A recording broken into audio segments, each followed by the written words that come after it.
So আজকে আমরা রান্না করবো সবজি সুন্দর করে। এই জন্য হচ্ছে তেলের মধ্যে আমরা গরম মশলা দিয়ে দিলাম, ওই দারুচিনি, তারপর তেজপাতা এগুলো দিয়ে তারপরে পেঁয়াজ কুচি করে রাখা দিয়ে দিলাম। ভালো মতো বাদামি করে নিতে হবে। তারপরে হচ্ছে আমরা এখানে আদা রসুন বাটা এগুলো বেশি করে দিতে হবে, বুঝছো? অনেকগুলো সবজি তো এই জন্য। সো এগুলো ভালো করে নাড়াচাড়া মাখা নাড়াচাড়া করে তারপর হচ্ছে কাঁচা মরিচ হলুদ এগুলো দিয়ে তারপর হচ্ছে সামান্য পরিমাণে পানি দিয়ে দিতে হবে। তারপরে হচ্ছে গুঁড়া মরিচ দিতে হবে। এরপরে একটু ধনিয়া গুঁড়াও তারপরে দিতে হবে লবণ বেশি করে, বুঝতে আমার সাইজের লবণ দিতে হবে। তারপর দিয়ে দেবো ডাল, মসুরের ডাল সবগুলো দিয়ে দিলাম।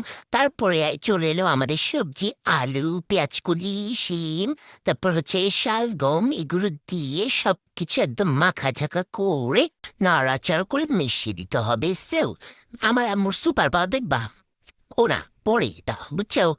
এই দেখো সুপার পাওয়ারটা দেখো, সে এমনি নাতা মাথা ছাড়া এরকম গরম একটা কড়াইয়ে সে হাত দিয়ে এমনি করলো, আমি হইলে আমার হাত মাথা একদম পুড়ে যেত গো।